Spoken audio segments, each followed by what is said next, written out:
কিয়ামতের আলামতের মধ্যে মারাত্মক একটা আলামত হচ্ছে মূর্খ অশিক্ষিতরা দেশ চালাবে, শিক্ষিতরা বসে চুপচাপ দেখবে।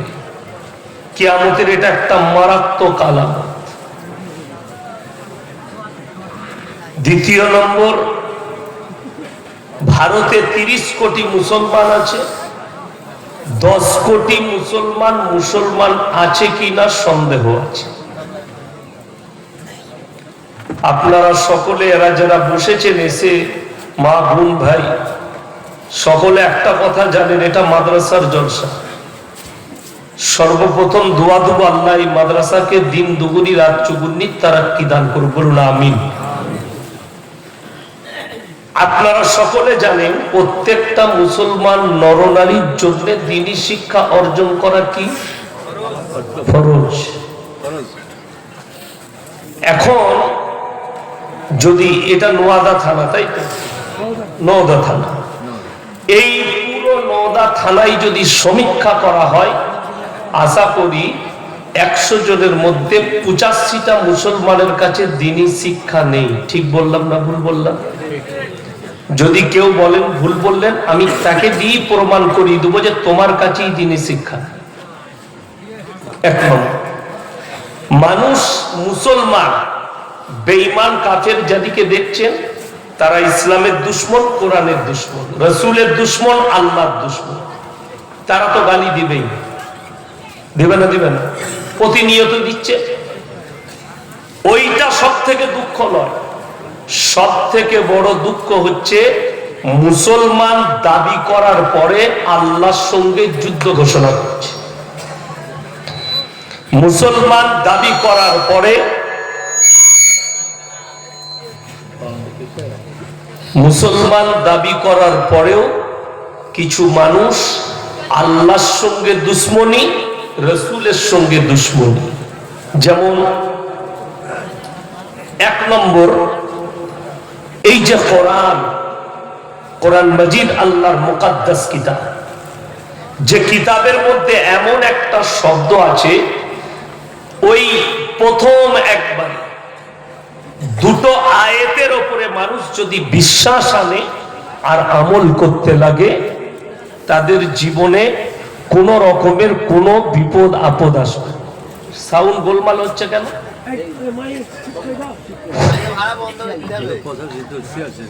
আমার ভাই, আপনাদেরকে অনুরোধ করছি, 2টো আয়াত কি, একটা হচ্ছে সূরা ফাতিহা, সবাই পড়ে না? পড়ে না? নামাজে আমরা পড়ি না? পড়ে। গোটা পৃথিবীর মুসলমান নামাজে দাঁড়িয়ে আল্লাহর কাছে একটা মারাত্মক ওয়াদা করে, প্রতি নামাজে, ইয়্যাকা না'বুদু ওয়া ইয়্যাকা নাস্তাঈন। আল্লাহ, তুমি ছাড়া কারোর উপাসনা করি না, তুমি ছাড়া কারোর কাছে ভালো মন্দ চাই না। এর পরেও এক শ্রেণীর মুসলমানের বিশ্বাস আল্লাহর সৃষ্টির উপরে, আল্লাহ সৃষ্টির উপরে। তাকিয়ে দেখুন, কেউ গাছের তলায় সিজদা করে, কেউ আপনার কবরে, কেউ ঢিপির ওপরে, কেউ আগুনের সামনে, কেউ পানির সামনে, কেউ সূর্যের সামনে। যার বিশ্বাস যেখানে এসছে সেখানে সিজদা করছে। এই একটা কথা ওয়াদা করছে, তারপরে যে লোকটা ওয়াদা খেলাফ করলো, এই আল্লাহর দুশ্মন না দুশ্মন নয়? আল্লাহর দুশ্মন। 2 নম্বর, সূরা বাকারা, যালিকাল কিতাবু লা রাইবা ফি। আমার এই কোরআনে বিন্দু মাত্র সন্দেহের কোনো অবকাশ নেই, সন্দেহের অবকাশ নেই। পৃথিবীতে যারাই বই লিখেছে, পণ্ডিত, সাহিত্যিক, জ্ঞানী, গুণী, মুফতি, মুহাদ্দিস, মুকাররির, মুফাসসির, পৃথিবীর যত জ্ঞানী বই লিখেছে, একটা না একটা মিস্টেক থাকতেই পারে। পারে না? পারেন না? কথা বলে। কেউ যদি বলে আমার বইয়ের মধ্যে ভুল নাই, জানবেন সেই লোকটা হচ্ছে গুমরা। কি বললাম? গুমরা, বাতিল। তার কাছে কোরআন হাদিসের ইলম নেই। একমাত্র কোরআন হচ্ছে যার মধ্যে আল্লাহ বলে দিয়েছেন বিন্দু মাত্র সন্দেহ না। সন্দেহের কোনো অবকাশ নেই। এটা হচ্ছে কোরআন। এরপর আপনি বিশ্বাস করলেন যে এই আল্লাহর কালামের ওপরে আমার কোনো সন্দেহ নেই, তার মানে আপনি একজন মুমিন, ঠিক কিনা কথা বলেন? মুমিন হলেন, নিজেকে দাবি করলেন। এরপর মুসলমানের বেঈমানিটা বলে দিই, তারা কিভাবে আল্লাহর সঙ্গে যুদ্ধ ঘোষণা করছে। আপনারা সকলে জানেন সুদ কি? সুদ খাওয়া কি? আচ্ছা, এরকম ব্যক্তি আছেন যে সে জানেন না যে সুদ খাওয়া হারাম? সবাই জানে না? জানে না? সবাই জানে। আশা করি তাহলে চাঁদপুরে সুদখোর নাই, কথা বুঝতে পারেননি? এরপর যদি বলেন সুদ খাওয়া হারাম, তুমি মৌলবি কে বলার? আমি বলিনি তো। কোন মৌলবীর কথা নয়, মুহাদ্দিসের কথা নয়, কোন মুকাররিরের নয়, মুফাসসিরের নয়, কোন মৌলবি মোল্লা পীর ফকিরের শিক্ষিতর কথা নয়, এটা কোরআন বলছে। ওয়াহাল্লাল্লাহুল বাইয়া ওয়া হাররামার রিবা। হে আমার নবী, তোমাদের জন্য সুদকে হারাম করেছি আর ব্যবসাকে আমি আল্লাহ হালাল করেছি। কোরআন। যখন কোরআনে আল্লাহ ডাইরেক্ট সুদকে হারাম করলেন, এরপরে যদি কোনো মুসলমান সুদ খায়, সে আর মুসলমান থাকবে না, আল্লাহর দুশমন হবে। আল্লাহর দুশমন যুদ্ধ ঘোষণা করেছে আল্লাহর সঙ্গে সুদ খেয়ে। এইটা জানার পরে যে মুসলমান সুদ খাচ্ছে, কিন্তু দুঃখ কি জানে? আমাদের দেশের মসজিদে মদ খেয়ে প্রবেশ করা যায় না, গাঁজা খেয়ে যাওয়াই না, কিন্তু সুদ খেয়ে ফাঁস কাতারে নামাজ পড়া যায়। জুম্মার দিনে দেখতে পাবেন ওই মালকটা আতর লাগিয়ে ফাঁস কাতারে বসেছে।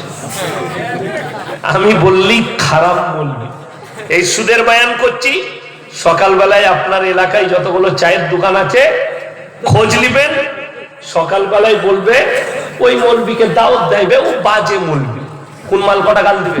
সুদখোর দিবে না? দিবে না? তোমরা আমাকে গালি দিলে কোরআনের আয়াত পাল্টাবে? পাল্টাবে না।